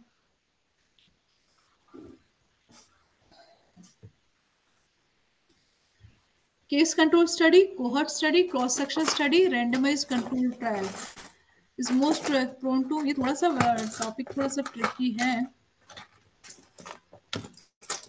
It's a case control study, selection bias, है ना, यहाँ पर already पहले से disease present होती है हमारे पास, है ना.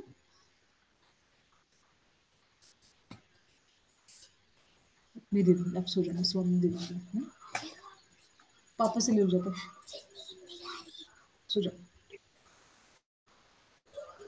Okay, which statistic test is used to compare the means of two independent groups? Okay, हम ना ये भी कवर कर लेंगे, स्टैटिस्टिक्स भी कवर कर लेंगे, ठीक है, कल, ठीक है. Which statistic method test is used to compare the means of two independent group? T test, actually I have to see, मुझे भी इसका स्टैटिस्टिक्स देखना पड़ेगा इसको, ठीक है. What does a p-value less than 0.05 indicate in hypothesis testing? The result is statistically significant. ठीक है. Which measure used to assess the strength of association and in a case control study? Odds Odd ratio. ratio. ठीक है, will go cover up, है ना, ये पूरा. What is the term for the probability of rejecting a true null hypothesis? अगर Type true 1. Null होता है type one error. Which graph is commonly use to display the distribution of continuous data? It's a histogram, continuous data. Okay. Which index is used to assess the severity of periodontal index? CPI index. The WHO Health Survey's basic method is primarily used for what purpose? Epidemiological Epidemiological assessment. assessment. Which survey design is more suitable for assessing the prevalence of oral disease in a population? Yes, cross section. Okay. Cross section में Which prevalence देखते most हैं. suitable for assessing the prevalence of oral disease in a population? Prevalence cross section में देखते हैं. Okay. What is the primary goal of community water fluoridation? To prevent the dental caries. Caries. Which public health strategy is most effective in reducing oral cancer incidence? Tobacco cessation. Program. What is the term for intervention aimed at preventing the onset of disease? आपके आपके this is a prevent Primary. onset, तो primary, okay. Which level of prevention focus on early detection treatment of disease? Secondary. आपके आप नहीं which, हाँ, prevention focus on early detection and treatment भी आ गया Secondary. Secondary.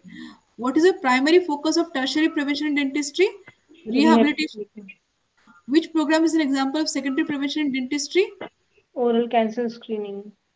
Yes. What is the role of primordial prevention? Secondary prevention in dentistry. Okay. B. It's B 44. 40 का B. Which 270. program is an example of secondary prevention in dentistry? So that it should be a okay. Ma'am, Dental screen sealant is a primary. Oral cancer screening. Okay, हाँ screening कर रहे हैं हम है screening ना? is secondary. Yes, ma'am. Yes.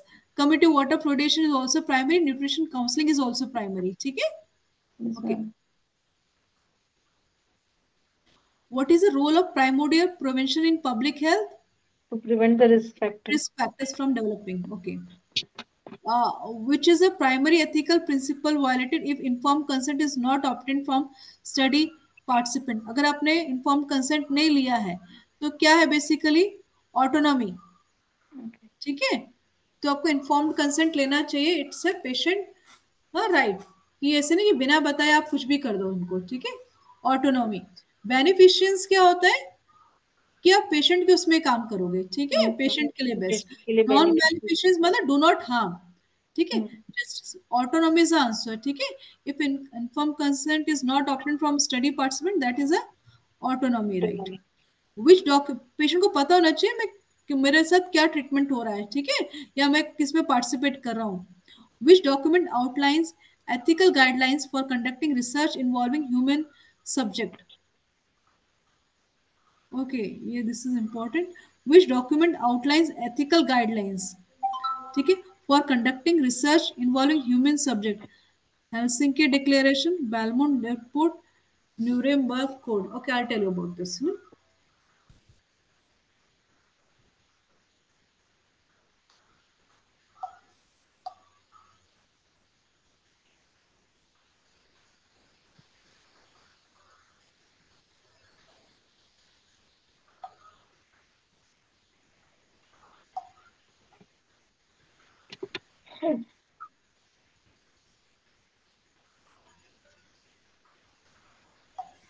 Just wait, we'll cover up this.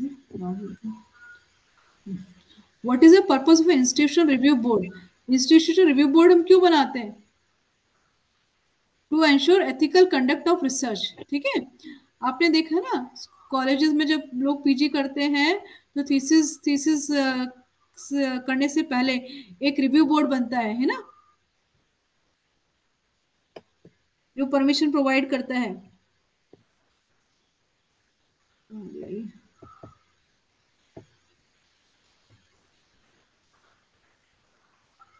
To ensure ethical conduct of research, which of the following is not a component of informed consent? Explanation of risk and benefit, assurance of confidentiality, guarantee of positive outcome, voluntary participation. तो guarantee of positive outcome नहीं होता. ठीक है, आप उसमें Yes. Risk factors mention करते हो ना Yes, इन्फॉर्म ma'am. कंसेंट में कि मैं ये ट्रीटमेंट करा रहा हूँ, रूट कैनाल करा रहा हूँ, उसमें क्या क्या चीजें क्या क्या एक्सीडेंट्स हो सकते हैं, जैसे फाइलिंग टूट सकती है, पॉपुलर, वो सब आप लिख कर देते हो. ठीक है, उसके बाद Yes. और हम लोग नहीं कराते है ना, वो सब चीजें हमें मेंशन करनी चाहिए. फिर कल के लिए कुछ होता है तो लीगल केस आप पर बन सकता है. अगर आपने इन्फॉर्म्ड कंसेंट दिया है मतलब आपने बताया है कि इस ट्रीटमेंट में ये प्रॉब्लम्स आती हैं, तो ये पेशेंट को उस पर साइन करता है. और वैसे हमारा काम होना चाहिए कि हम उन्हें पहले से एक्सप्लेन करें सारी. लेकिन अगर हमने एक्सप्लेन किया तो वो हमें मेडिकल में जाते लोग इन्फॉर्म कंसेंट लेकर आते साइन करवा देते हैं बस. तो ये कल के लिए कुछ पेशेंट को कुछ होता है तो वो डॉक्टर की रिस्पॉन्सिबिलिटी नहीं है. ठीक है, okay. Which of the following is not A component of हो गया. What is a term for research misconduct involving fabrication of falsification of data.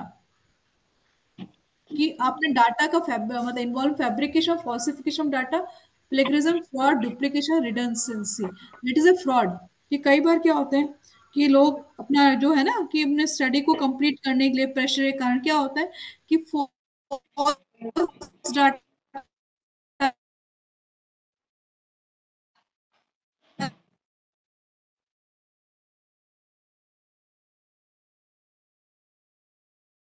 दे देते हैं या लोग फ्रॉड करते हैं। ठीक है, आपको 100 सैंपल साइज है, कुछ लोगों ने 5-6, बाकी डाटा अपनी मर्जी से भर दिया। ठीक है, विच of the following is a qualitative research method? Survey, interview, randomized control trial, cohort study. The interview. qualitative research method, interview. Okay, what is the term for study that follows a group of individuals over time?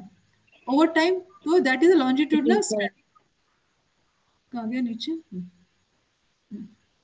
Which type of study is best suited for rare disease? Rare disease के लिए हम case क्या करते हैं? Control. Case case control study. Control. What is the primary advantage of systematic reviews over individual studies? Reduced. Larger sample size, ठीक है, reduced bias, higher generalizability. Which of the following is not a characteristic of good research question? Feasible, relevant, vague, ethical. Vague. ठीक है, तो these were the questions. अब ethics will cover up. Uh,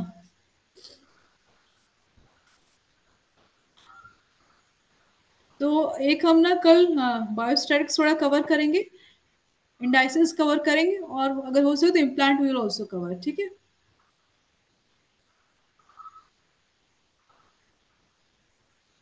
okay.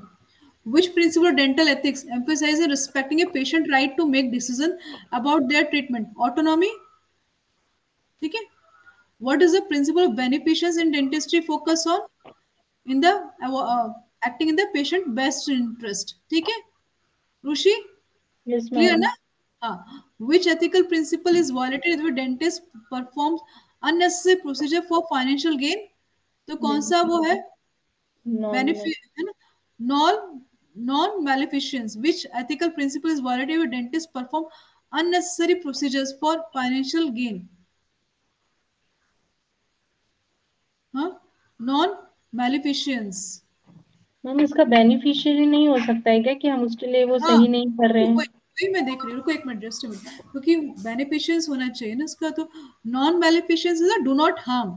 ठीक है, patient को हमने harm तो किया नहीं है, if A dentist perform unnecessary procedures, है ना, तो आई थिंक बेनिफिशियंस होना चाहिए। लेट मी एक बार चेक करती हूँ उसमें ना।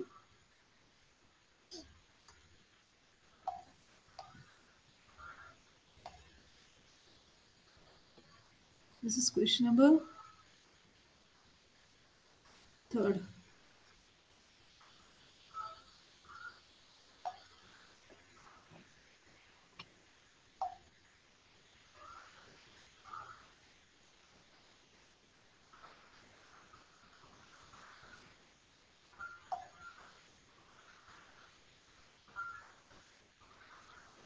ओके, जब तक मैं एक बार आपको रिवाइज करवा देती हूँ, जो पहला एक क्वेश्चन गया था ना, which document outline ethical guidelines for conducting research involving human subject? ठीक है, ऑप्शन थी Helsinki declaration, Belmont report, Nuremberg code. ठीक है, ऑल ऑफ द अबव। अब इसका आंसर सुन लो एक बार। All three documents are major ethical framework that guide how human research should be conducted. ठीक है, Nuremberg code is created after Nazi trials, Nazi जो Germany में हुआ था ना, नाजी ट्रायल्स, वर्ल्ड वॉर 2। ठीक है, created after World War II, emphasizes voluntary consent of participant, protect individual from harm and unethical research। ठीक है, that is Nuremberg code. Helsinki declaration है issued by the World Medical Association, focuses on physician responsibility and patient welfare, regularly updated and widely followed in clinical research। Third is Belmonto report from the US National Commission, introduced three core principles: respect for person, informed consent, beneficence, do not harm. Third is justice, fair subject selection, and all these forms the foundation for ethical human research. Hence, the answer is all of the above. Uh, okay. इन्होंने कहा है which ethical principle is violated with dentist perform unnecessary procedures for financial gain? Correct answer is non maleficence. इसका आंसर ये लिख रहे हैं, it is a core ethical principle in health care that prohibits profession from causing unnecessary harm or suffering to patient।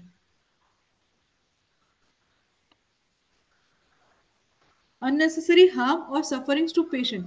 If a dentist performs procedure not medically necessary just to earn more money, the patient may suffer pain or complications, bears financial and emotional burden, receives care not in the best interest. This clearly obvious non-maleficence as it introduces harm without benefit. Okay. Other options like autonomy is patient choice, benefit doing good, though violated harm is a more direct violation. Okay, doing good, though violated harm is a more direct violation. Justice about fairness and equality. So they are giving non-maleficence is a correct this thing. Okay, ma'am. Okay तो please mark this है ना do not harm होता है इसका मतलब लेकिन जब वे procedures करते हैं तो उसमें पेशेंट का पैसा भी जाता है टाइम भी और वो प्रोसीजर है ना तो इसलिए non maleficence is the correct answer इसमें जो दिया हुआ है ठीक है this is the right one okay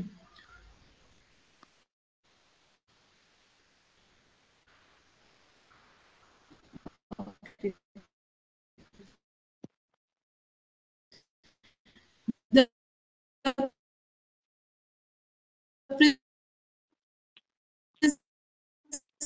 principle of justice in dentistry disparities and access to oral health care justice है ना कि हम कुछ चुनिंदा लोगों को अपनी सर्विस प्रोवाइड करते हैं कुछ लोगों को नहीं दे पाते हैं तो दैट इज नॉट जस्टिस है ना कि जो हम लोग प्राइवेट प्रैक्टिशनर्स हैं मतलब दीज आर एथिक्स की एथिक्स कहते हैं कि अगर आपके पास कोई भी दूसरा भी पेशेंट आ रहा है जो पे नहीं कर पा रहा है उसको भी आप प्रोवाइड करो लेकिन इतना एथिक्स फॉलो होता नहीं है क्यों रुचि होते हैं क्या Yes, ma'am.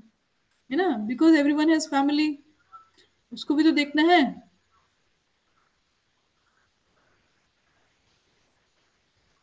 okay what is the primary purpose of obtaining informed consent from patient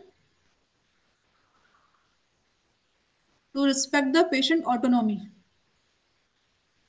which ethical consideration ensure that patient information is not disclosed without consent confidentiality ठीक है in public health program what is the ethical challenge of allocating limited resources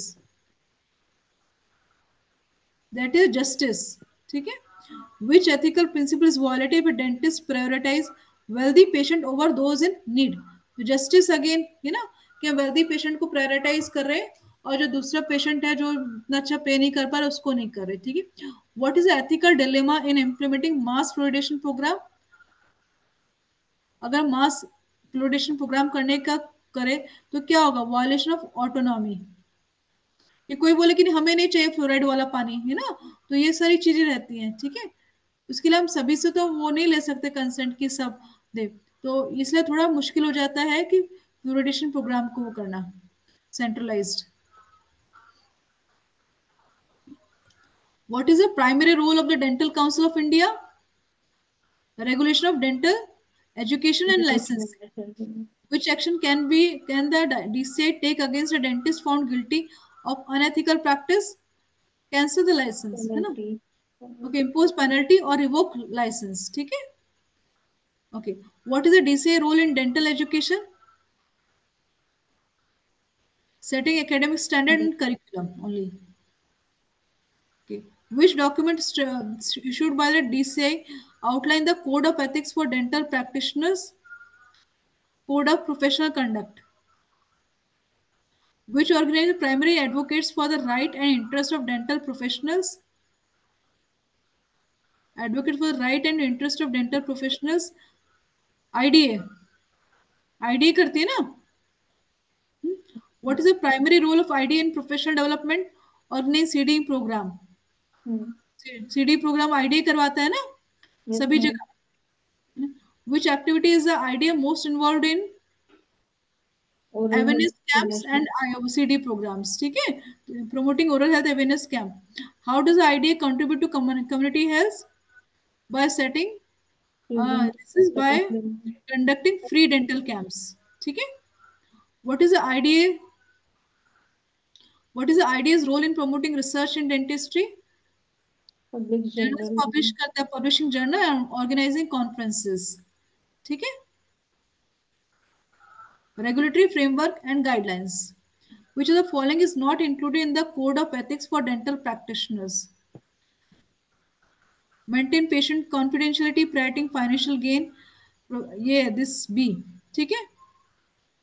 हमें patient के financial gain की तरफ prioritise नहीं करना है, ये क्या। What is the legal obligation of a dentist regarding patient record? Maintain confidentiality. which regulatory framework ensure accountability in dental practice? Code of ethics. Consequence of violating the code of ethics in dental practice? Legal action and penalties across dental clinics, clinical practice standards. Regulatory framework and guideline. What is the primary legal obligation of a dentist regarding patient record? Maintain confidentiality. Which action can lead to legal consequence for a dentist? Violating patient confidence. What is the role of accountability in dental practice? To ensure ethical conduct. Which document outline the legal framework for dental practice in India? Dental Council of India regulations. What is the consequence of failing to renew dental licence as per DCA regulation? अगर आपने अपना DCA जो है उसको renew नहीं कराया तो क्या होगा? Suspension of fine, practice, fine है ना। जाएगा। हाँ, सस्पेंशन ऑफ प्रैक्टिस। तो इससे मस्ट कि आपको अपना रिन्यू कराना है। Which scenario represent an ethical dilemma in dentistry? Prioritizing wealthy patient over those in need, इसको लेकर सिनेरियो डिलेमा रहते हैं। What is the ethical challenge in treating minors without parental consent? जो इसको माइनस होते हैं, है ना, उनमें क्या है? मीन्स वायलेशन ऑफ ऑटोनॉमी, है ना, तो हम पेरेंट्स का कंसर्न लेते हैं। Which ethical principle is most relevant when addressing conflict of interest? Is most when addressing conflict of interest, justice. What is the ethical issue in accepting gift from pharmaceutical companies? Pharmaceutical companies से gifts लेना क्या है basically? Conflict of Conflict interest. of interest. Which action is considered unethical in dental advertising? है ना, यह भी this is also unethical, लेकिन आजकल सब लोग एडवर्टाइजमेंट करते हैं, है ना। डेंटल एडवर्टाइजिंग की बोर्ड के थ्रू कर रहे हैं, ऑनलाइन कर रहे हैं, ये सारी चीजें, लेकिन वो कहते हैं कि दिस इज अनएथिकल, ठीक है। तो इसमें क्या है? मिसलीडिंग क्लेम्स अबाउट सर्विसेज, है ना, मिसलीडिंग क्लेम्स होते हैं बेसिकली इसमें, है ना। तो दिस इज अनएथिकल कि what is the primary goal of continuing education programme for dentist? Professional development. Which activity demonstrate professionalism in dental practice? Respecting patient right. What is the role of peer review in dental practice? Peer review in dental practice. To ensure quality and accountability. Which behavior is considered unprofessional in dental practice? Discriminating against patient. What is the primary purpose of ethical guideline in dentistry? To ensure patient welfare. What is the ethical challenge in implementing school-based oral health program? हाँ, violation of autonomy. School health programme में भी क्या होता है basically, वहाँ पे बच्चे होते हैं ना, तो बच्चे बेसिकली हमें उनके पेरेंट्स से कंसर्न लेना होता है ना।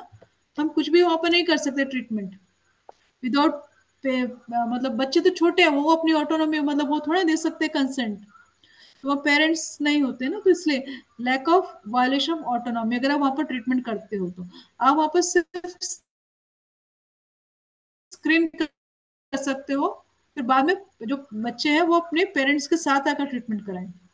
Which ethical principle is most relevant in addressing disparities in oral health care access? Justice. What is the ethical issue in mass vaccination campaign? Mass vaccination में क्या होगा? वॉलेशन ऑफ ऑटोनॉमी, वहां पर भी आप वो नहीं लेते ना बेटा, कंसेंट थोड़ा लेते हो, जैसे जो स्कूल में है ना, मास वैक्सीनेशन अगर होता है तो। Yes ma'am. हाँ, तो which ethical consideration ensure fairness in public health program? Ensure fairness.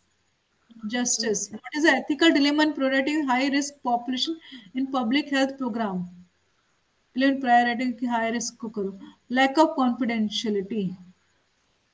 What is ethical dilemma in prioritizing high risk population. जो हाई रिस्क पॉपुलेशन है उसको ओके करे तो कि अब हाई रिस्क लेने के लिए भी आपको उनका वो देना पड़ेगा data. Okay. Which organizer publishes journal and organizes conferences to promote research in dentistry? IDA. What is the primary purpose of peer review in dental practice? To ensure accountability and quality care.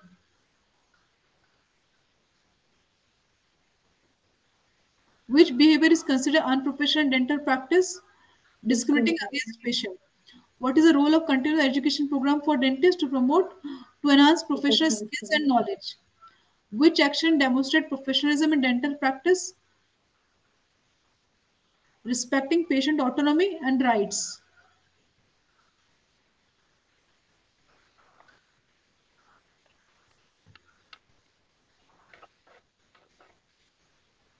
So Rushi, so have you got something new today? कुछ मिला नया Yes, ma'am. है ना. तो please आप लोग अपना तो पढ़ो ही. ठीक है. जो चीजें मुझे लगता है कि कुछ ऐड किया जा सकता है तो विल डू ऐड. और एमसीक्यूज करने से चीजें क्लियर होती हैं थोड़ा सा. ठीक है. Yes, ma'am. Please do MCQs as much as possible. Yes, ma'am. है ना. तो we tomorrow will cover up biostatistics हम थोड़ा सा देखेंगे. ठीक है. एक बार Yes, विल. ma'am. ठीक है. और दूसरा will cover up indices important है एंड इम्प्लांट. Sure, ma'am. ठीक है. Will cover up. Okay. Okay. चलो. Thank you, ma'am. Next day. Bye bye. Good night. Bye, ma'am. Puram has also joined. Fine. So I'll upload this recording tomorrow. Fine.